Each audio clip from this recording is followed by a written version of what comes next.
Hola estudiantes de quinto año del Colegio 705. Eh, a los que no hemos tenido clases todavía, les doy la bienvenida a Participación Ciudadana. Con los que ya hemos tenido algún encuentro presencial, esto les va a servir de repaso.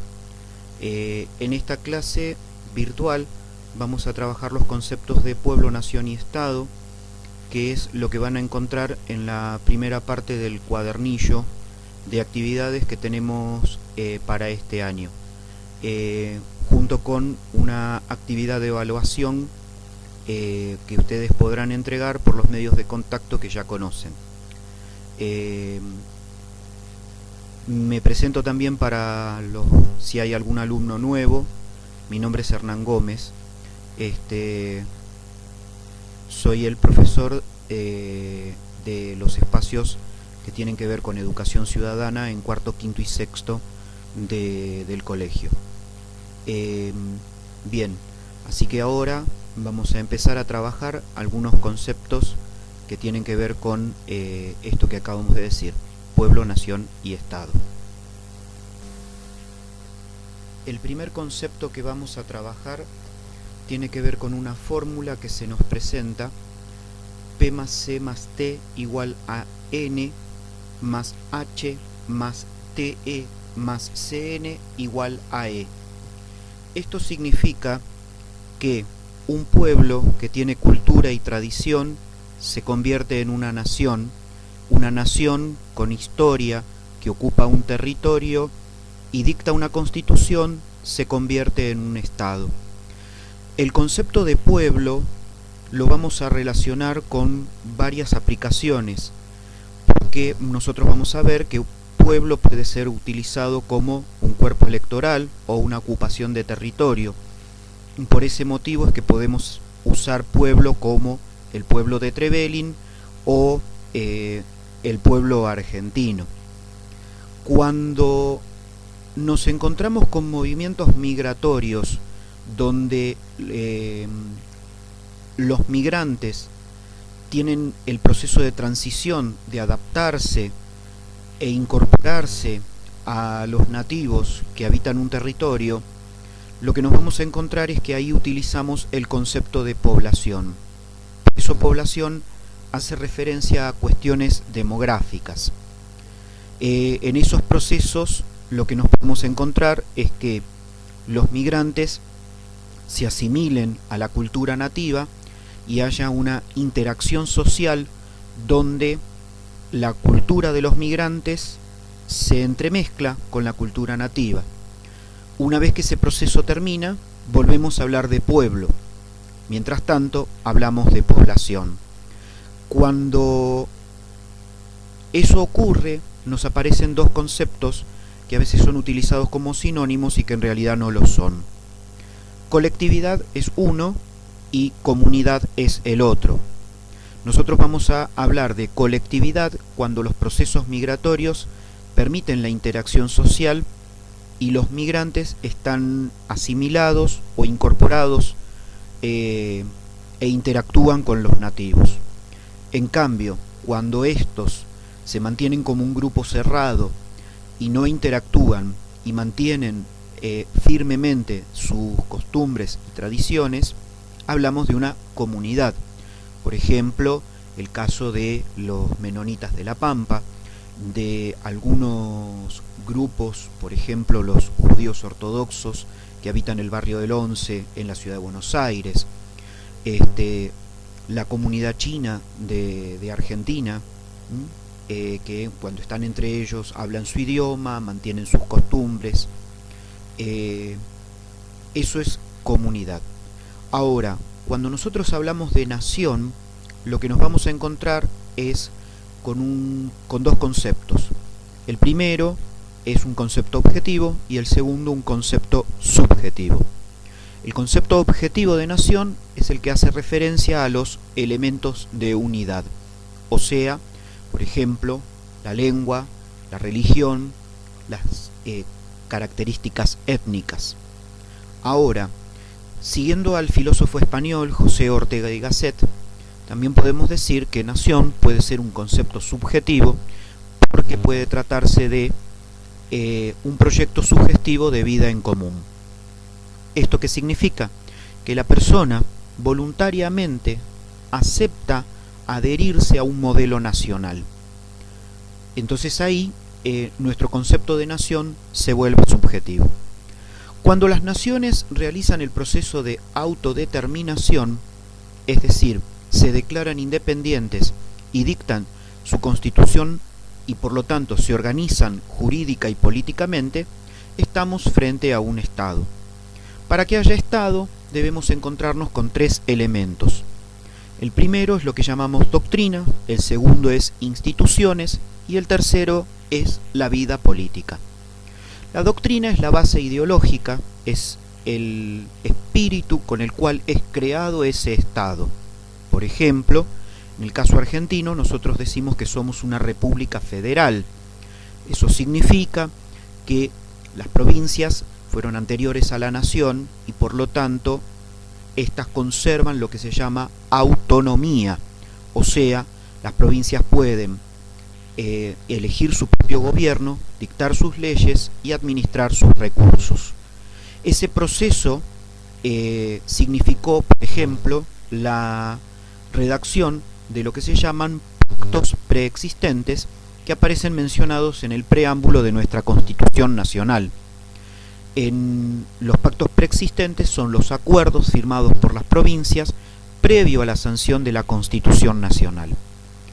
Todo eso tiene que ver con la base ideológica o la doctrina.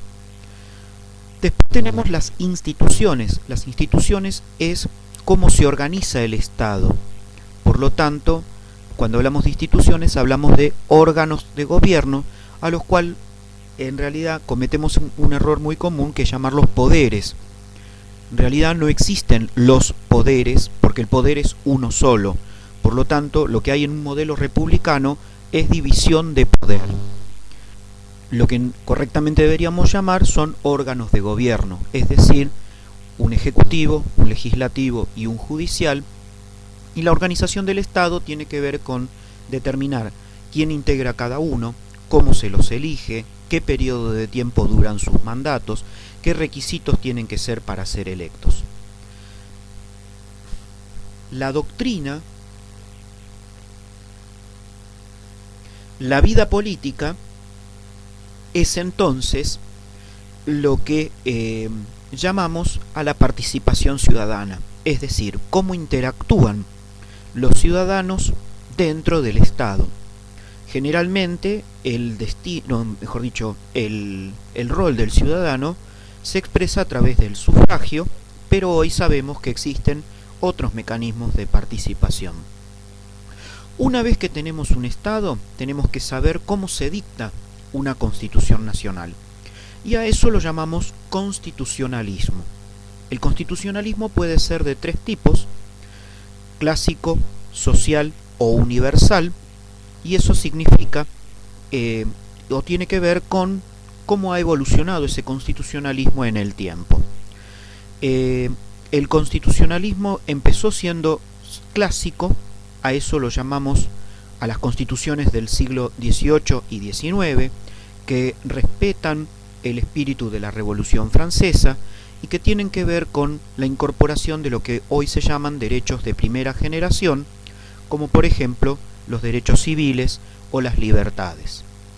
En la segunda mitad del siglo XX aparece lo que se llama el constitucionalismo social, que es la incorporación de los derechos sociales o los derechos del trabajador a los textos constitucionales. Con lo cual, nuestra Constitución, que fue sancionada en 1853, empezó siendo clásica y en 1949, cuando se agrega el artículo 14 bis, se convierte en una Constitución social. Finalmente, a finales del siglo XX y comienzos del siglo XXI, aparecen lo que se llaman derechos de tercera generación. Los de segunda generación serían los derechos sociales. Estos derechos de tercera generación tienen que ver con los derechos ambientales, del consumidor, el respeto de los derechos a los pueblos originarios, y eso transforma a las constituciones en universales. Sumado a esto, lo que es la incorporación de los tratados internacionales de derechos humanos. Este proceso Argentina lo realiza con la reforma de 1994, cuando se agregan estos derechos mencionados y los tratados internacionales de derechos humanos son incorporados al texto constitucional en el artículo 75, inciso 23. Una vez que sabemos cómo se sancionan las constituciones, lo que nos queda es ver qué tipos de constituciones existen. Y veremos que hay tres, lo que se llaman constituciones normativas, nominales y semánticas. Una constitución es normativa cuando es sancionada en el momento oportuno. El pueblo está en condiciones de aceptarla e incorporarla y comienza a regir. Esto significa que la República Argentina no estuvo preparada como sociedad hasta 1853 para tener una constitución. ¿Qué ocurre cuando se da el caso contrario? O sea, cuando la sociedad no está preparada para aceptar una constitución, la constitución es sancionada de manera prematura y por lo tanto termina siendo rechazada. Eso ocurre con las constituciones nominales. Ejemplo de constituciones nominales en nuestro país, nosotros tuvimos en 1819 y en 1826. La primera fue rechazada por ser una constitución aristocrática, por ejemplo, no se permitía que los pobres votaran, y la de 1826 por ser una constitución unitaria que tiraba por tierra el federalismo. Por último, diremos que las constituciones son semánticas cuando, por un proceso de facto, un grupo de personas toma el poder por la fuerza y dicta una constitución para justificar la toma del poder, como ha ocurrido, por ejemplo, con el Estatuto para el Proceso de Reorganización Nacional durante el último gobierno militar. En diferentes golpes de Estado en la República Argentina, nos encontramos que la Constitución democrática fue anulada y fue reemplazada por un estatuto previsional, el cual estuvo vigente en tanto y en cuanto ese golpe de Estado actuó como gobierno. Hoy prohibido por el artículo 36 de nuestra Constitución reformada en 1994. Teniendo en cuenta esto, diremos también que, como la Constitución es un contrato de partes, toda Constitución tiene lo que se llaman cláusulas. Las cláusulas pueden ser de 6 tipos: pétreas, organizativas, operativas, preceptivas, programáticas e ideológicas. Las cláusulas pétreas, si bien nuestro artículo 30 establece que la Constitución puede ser reformada en la totalidad o en algunas de sus partes, los constitucionalistas han acordado que existen algunas partes de la Constitución que no deben ser modificadas, y a eso es a lo que llamamos cláusulas pétreas. Son las que no se modifican. Por ejemplo, nuestro artículo 1, que establece que la nación argentina adopta para su gobierno la forma representativa republicana y federal. Nuestro Estado fue creado como un Estado, una república federal, y cambiar eso significaría cambiar el Estado argentino. Las cláusulas organizativas tienen que ver con la organización del Estado y tiene que ver con toda la segunda parte del texto de la Constitución. Las cláusulas operativas son cláusulas directas que no necesitan leyes complementarias para ser dictadas. Por ejemplo, el artículo 14, que establece de manera directa nuestros derechos civiles. En cambio, las cláusulas preceptivas son aquellas que son indirectas y necesitan una cláusula o una ley complementaria para ser implementadas. Por ejemplo, cuando el artículo 16 de la Constitución nos dice que la igualdad es la base del impuesto y de las cargas públicas. El artículo nos establece la obligación de pagar impuestos, pero no dice qué impuestos tenemos que pagar, y para eso necesitamos, por ejemplo, una ley de impuesto a las ganancias, de impuesto al cheque, etc. Las cláusulas programáticas tienen que ver con los principios generales de derecho, o lo que se llaman también declaraciones en nuestra primera parte de la Constitución. Por ejemplo, son declaraciones el artículo 32, que dice que el Congreso Federal no puede dictar leyes que restrinjan la libertad de imprenta. Por último, las cláusulas son ideológicas cuando respetan el espíritu con el cual fue redactada la Constitución y creado el Estado. Por ejemplo, una cláusula ideológica es nuestro preámbulo. Finalmente, veremos un poquito qué características tiene la Constitución argentina. Y diremos que tiene tres características fundamentales. La primera es que está escrita. Parece una idiotez mencionar esto, pero sin embargo vale la pena aclarar que existen constituciones orales, como es el caso del Common Law británico, que establece lo que se llama derecho anglosajón. Nosotros, como respetamos lo que se llama el derecho continental o derecho francés, establece que lo que no está prohibido por escrito está permitido, y por lo tanto nuestro texto constitucional está redactado y escrito. Si está escrito, la segunda característica es que tiene que estar codificado. Eso significa que la Constitución tiene una organización, el cuerpo del texto constitucional tiene que tener una organización. Primero nos vamos a encontrar que la Constitución está dividida en partes. Eso significa que son dos partes. La primera, llamada parte dogmática, la segunda, parte orgánica. La parte dogmática, la palabra dogmática viene de dogma, que significa principio. Por lo tanto, la primera parte de la Constitución tiene todo lo que se llaman principios generales de derecho. La segunda parte, u orgánica, tiene que ver con la organización del Estado. Luego, las partes se dividen en títulos, los títulos se dividen en secciones, las secciones se dividen en capítulos, los capítulos se dividen en artículos, los artículos se dividen en incisos y los incisos en párrafos. Finalmente, la Constitución es rígida y esto tiene que ver con su mecanismo de reforma. Significa esto que para cambiar la Constitución, como establece el artículo 30, lo debe realizar el órgano que dictó la Constitución, o sea, un Congreso General Constituyente.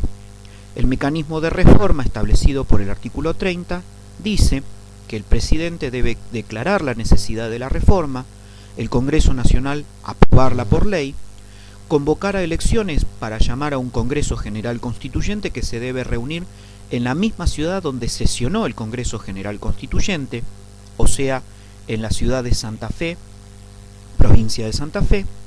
Ese Congreso General Constituyente podrá aprobar la reforma o no. Si la aprueba, jurar la Constitución reformada para luego ser jurada por el Congreso Nacional y por el presidente. Si falta un paso de estos mencionados, no hay reforma. Por eso es que nuestro sistema es rígido. Existen lo que se llaman constituciones blandas, por ejemplo la Constitución norteamericana, en donde lo que se hace es no cambiar el texto constitucional, sino agregar artículos a los que se le llaman enmiendas, y esto alcanza con que lo apruebe el Congreso Nacional. Pero nuestro sistema es rígido. Finalmente, mencionaremos cómo es el Estado argentino, y diremos que el Estado argentino tiene tres características fundamentales. La primera es que es nacional. Esto significa que no hay naciones interiores, lo cual no significa que no existan pueblos dentro de la nación argentina. Luego diremos que el Estado es republicano. Esto significa que hay, en principio, igualdad ante la ley, división de poder, periodicidad de los mandatos, responsabilidad de los funcionarios y publicidad de los actos de gobierno. Y por último, el Estado argentino es democrático. Esto significa que hay respeto por las mayorías y las minorías, hay pleno ejercicio de los derechos, hay pluralismo cultural, o sea, respeto a la persona, aunque piense diferente, y por último existe lo que se llama Estado de Derecho o protección jurídica del Estado, es decir, la persona es la que ejerce los derechos pero es el Estado el que debe garantizar que estos derechos se cumplan. Bien, con esto hemos terminado esta clase.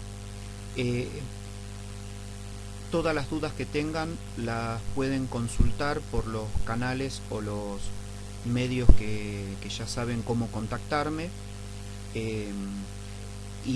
Les pido por favor que realicen la actividad que está disponible en el local comercial donde van a encontrar el cuadernillo, y por favor lo entreguen en la brevedad posible. Las consultas ya saben por dónde canalizarlas. En la medida de lo posible vamos a tratar de seguir utilizando este medio para encontrarnos. Será hasta la próxima clase.